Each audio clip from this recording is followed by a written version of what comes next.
नमस्कार बच्चों। आज हम कक्षा 8 के सामाजिक विज्ञान विषय के हमारे अतीत से पाठ नंबर 3 ग्रामीण क्षेत्र पर शासन चलाना पढ़ेंगे। इस पाठ को पढ़ने के उद्देश्य इस प्रकार हैं। ईस्ट इंडिया कंपनी के बंगाल में दीवानी अधिकार, नई कृषि व भूमि कर प्रणाली तथा नील विद्रोह के कारणों की तार्किक समझ। पाठ में हम देखेंगे कि जब अंग्रेज भारत में आए तो उन्होंने आसपास के गांवों में किस प्रकार शासन किया और अपना आधिपत्य जमाया। मुगल बादशाह शाह आलम द्वितीय ने 12 अगस्त 1765 को ईस्ट इंडिया कंपनी को बंगाल की दीवानी प्रदान कर दी। दीवानी अर्थात आर्थिक मामलों से संबंधित अधिकार। बंगाल की दीवानी हाथ आते ही कंपनी अपने नियंत्रण वाले भूभाग के आर्थिक मामलों की मुख्य शासक बन गई। अब उसे अपनी जमीन का शासन चलाने और आमदनी को व्यवस्थित करने का रास्ता ढूंढना था। अतः उसने इतने अधिक कर लगाए कि जिससे कंपनी का मुनाफा तो बढ़ता गया, परंतु बंगाल की अर्थव्यवस्था एक गहरे संकट में फंसती चली गई। 1865 से पहले कंपनी ब्रिटेन से सोने चांदी का आयात करती थी तथा इनके बदले सामान खरीदती थी। ब्रिटेन से आने वाले पैसों से राजकाज चलता था, परंतु अब बंगाल की दीवानी से प्राप्त पैसे से ही यह सब कार्य आसानी से हो जाने लगे। पर दूसरी तरफ बंगाल के किसान कर्ज में डूबते ही चले गए। कारीगर गांव छोड़कर भाग रहे थे क्योंकि उन्हें उनकी वस्तुओं की बहुत कम कीमत मिलती थी। साथ ही जबरन उन्हें अपनी वस्तुओं को कंपनी को बेचना पड़ता था। किसान अपना लगान नहीं चुका पा रहे थे, उत्पादन कम होने लगा था, वह खेती भी चौपट हो गई थी। इसी बीच प्रकृति ने भी क्रूरता दिखाई। वह 1770 में बंगाल में भीषण अकाल पड़ा, जिसमें लगभग 1 करोड़ लोग काल के गाल में समा गए। यह घटना बहुत बड़ी साबित हुई। अब तक अंग्रेज केवल भारत से पैसा लूटने की ही नीयत रखते थे, परंतु अब उन्होंने महसूस किया कि पैसों की बजाय भारतीय फसलों को यहाँ से सस्ते दामों पर ले जाकर विदेशों में महंगे दामों पर बेचा जा सकता है। अतः उन्होंने खेती में सुधार की जरूरत को महसूस किया। 1793 में लॉर्ड कॉर्नवालिस ने स्थायी बंदोबस्त लागू किया, जिसके अनुसार सारी भूमि कुछ जमींदारों के बीच में बांट दी गई। सरकार ने जमींदारों पर भूमि लगान की एक स्थायी राशि निश्चित कर दी। जमींदार लगान का 10/11 भाग सरकारी कोष में जमा कराते थे, वह एक भाग अपने पास स्वयं रखते थे। इससे जमींदार जहां सरकार का वफादार गुलाम बना, परंतु दूसरी तरफ किसान जमींदारों का दास तक बनकर रह गया। स्थायी बंदोबस्त ने समस्या पैदा कर दी।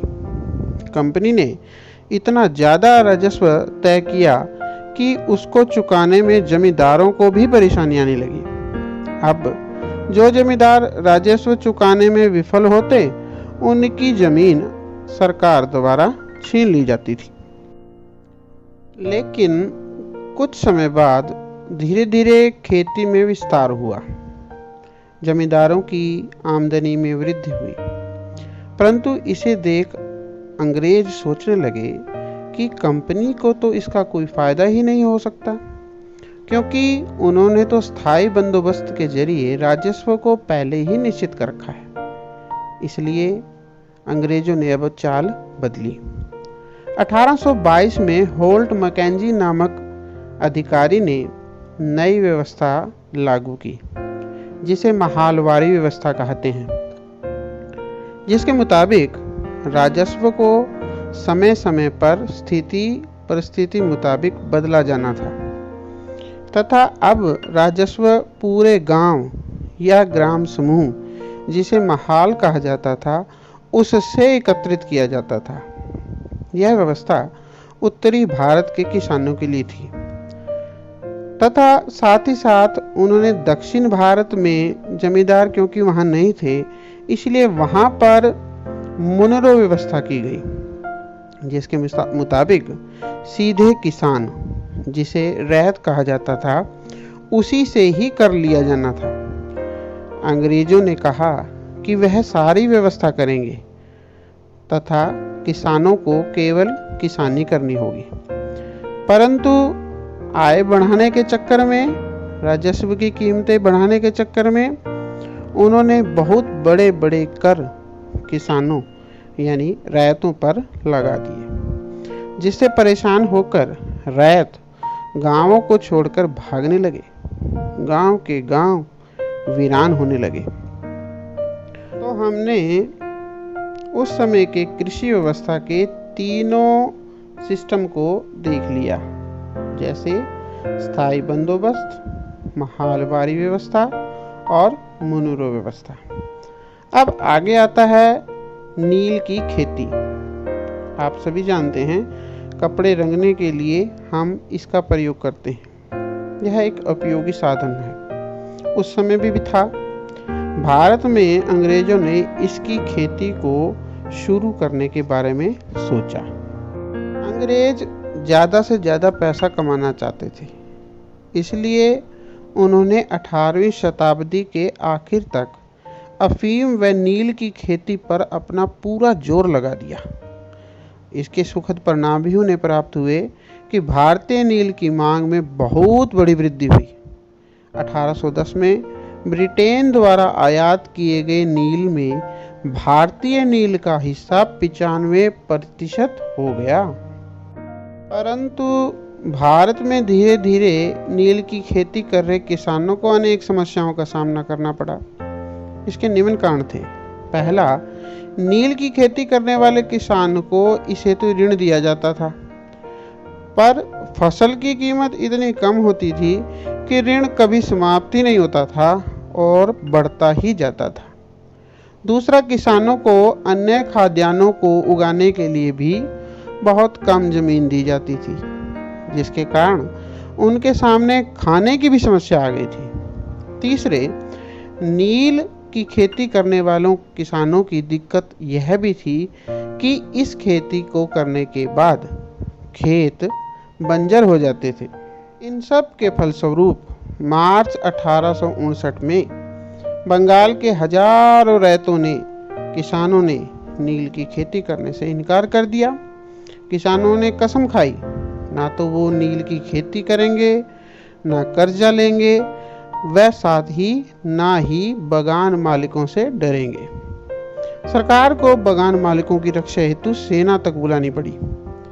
एक नील आयोग गठित हुआ, जिसने बगान मालिकों को ही दोषी पाया तथा किसानों को वर्तमान अनुबंध पूरा करने के बाद नील की खेती करनी है या नहीं करनी है, ये उन पर छोड़ दिया। इन कारणों से नील की खेती धराशायी हो गई। महात्मा गांधी जब दक्षिण अफ्रीका से लौटे तो बिहार के किसानों ने चंपारण आकर नील किसानों की दुर्दशा देखने का न्योता दिया। 1917 में महात्मा गांधी का यह दौरा नील बगान मालिकों के खिलाफ चंपारण आंदोलन की ही शुरुआत थी। बच्चों, अब आपने पाठ पढ़ लिया है। अब इन प्रश्नों के उत्तर दो। नंबर 1, स्थायी बंदोबस्त कब लागू किया गया? नंबर 2, एक गांव या गांवों के समूह को कहा जाता था? नंबर 3, होल्ड मैकेंजी ने कौन सी व्यवस्था तैयार की? नंबर 4, बंगाल में भयानक अकाल कब पड़ा?